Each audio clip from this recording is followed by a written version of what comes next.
آپ کا وقت ختم ہو چکا ہے. آئین پاکستان انشاءاللہ تعالی پریویل کرے گا. آخری حرف جو ہے وہ آئین پاکستان کا ہوگا.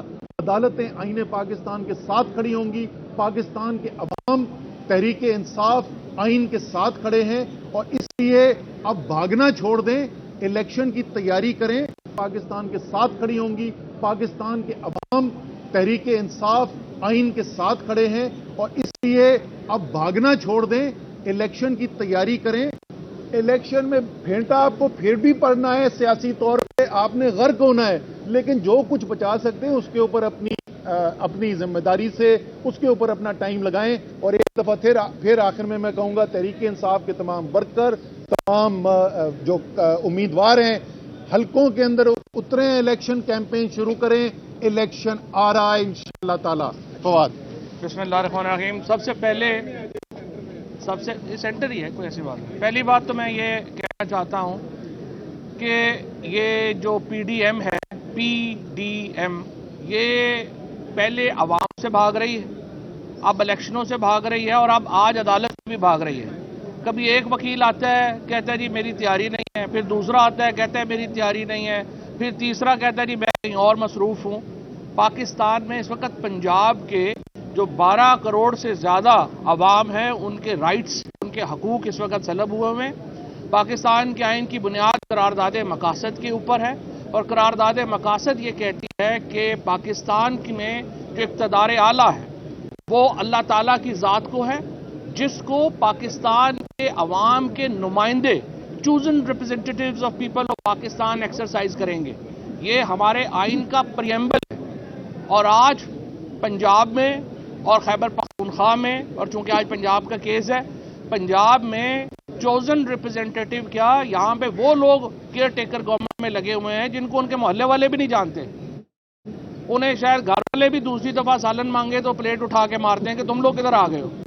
یہ پاکستان کے آئین کے خلاف ہے. پاکستان کے عوام کو چوزن ریپرزینٹیٹیو کا حق حاصل ہے اور ان کے ذریعے ان کو نے حکومت کرنی ہے. تمام تر آرگومنٹس جو آج دیے گئے ہیں, جس کا جواب جو اسد عمر صاحب نے بھی آپ کے سامنے رکھے ہیں, بڑا واضح ہے. اسمبلی ٹوٹے گی, 90 دنوں کے اندر الیکشن ہونے ہیں, اور اگر الیکشن نہیں ہوتے آپ آئین کی ایبروگیشن کر رہے ہیں, آئین توڑ رہے ہیں, اور آرٹیکل 6 میں اس کی سزا جو ہے وہ موجود ہے. میں سمجھتا ہوں جج صاحب نے بڑی پیشنٹ ہیئرنگ دی آج, اور جج صاحب نے دوسری پارٹی کو ہیئرنگ دینے کی کوشش کی, لیکن ان کے وکیل ایک کے بعد ایک آ کے جوتے اٹھا کے بھاگ رہے ہیں, اور یہی ان کا حال جو ہے وہ انتخابات میں ہے.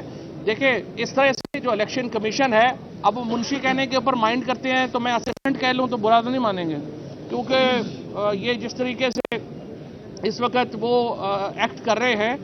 آج اخباروں کی ہیڈ لائن عجیب و غریب ہے کہ جی ایچ کیو نے کہہ دیا ہے ہم فوج وہ نہیں دیں گے, رینجرز نہیں دیں گے, فائنانس کہہ رہی ہے ہم پیسے نہیں دیں گے. آئین کا آرٹیکل 220 واضح ہے, الیکشن کمیشن کے احکامات پہ عمل درآمد ہونا ہے. کسی ادارے کے پاس آپشن ہی نہیں ہے کہ وہ انکار کرے کہ ہم الیکشن کمیشن کو یہ نہیں دیں گے یا وہ نہیں دیں گے. اگر آپ الیکشن کمیشن کے تحت ان کو سہولیات نہیں دیتے, آپ آرٹیکل 220 کی خلاف ورزی کر رہے ہوں گے, آپ آئین کو ایبروگیٹ کر رہے ہوں گے. سو وزارت دفاع ہو یا وزارت داخلہ ہو یا پاکستان کے کسی اور ایگزیکٹو اتھارٹی ہو, اس کے پاس کوئی اختیار نہیں ہے کہ وہ الیکشن کمیشن کے الیکشن کرانے کے عمل کے اوپر رکھنا ڈالے. ہم نے آج یہ بات واضح کر دی ہے, اور میں نے تو کہا ہے جج صاحب کو کہ آج رات آپ 12 بجے تک چاہے سنیں. اب تو پاکستان میں رواج ہے, عدالتیں 12 بجے بھی کھل جاتی ہیں, تو آپ یہ مقدمہ سنیں. اور جج صاحب نے یہ کہا ہے کہ وہ یہ کل اس مقدمے کو لازماً سن کے اس کو کنکلوڈ ہوگا, اور انشاءاللہ پنجاب کے عوام کو یہ حق ملے گا اور پاکستان کے عوام کو. ادروائز تو پاکستان میں آئین ایبروگیٹ ہو گیا ہے, ہمیں آئین کی بحالی کے لیے چلانی پڑے گی اگر یہ پاکستان پنجاب میں 90 دنوں میں الیکشن نہیں ہوتے, لیکن ہمیں امید ہے کہ انشاءاللہ یہ ہو جائے گا. اچھا, ایک امپورٹنٹ بات اس میں ایڈ کر دوں. سیکرٹری جنرل نے عدالت کے اندر بھی ایک بڑی امپورٹنٹ بات کی, وہ یہ کہ کل سنڈے کو رات 10 بجے آئین کی ڈیڈ لائن ختم ہو جائے گی. آئین کی جو ڈیڈ لائن ہے, کیونکہ 7 دن کا ٹائم چاہیے اسکیجول کے بعد اور پھر 54 دن کا اسکیجول چاہیے, تو کل سنڈے کو رات 10 بجے کے بعد آئین کی ڈیڈ لائن ختم ہو جائے گی, اس سے پہلے اس کا اعلان ہونا چاہیے.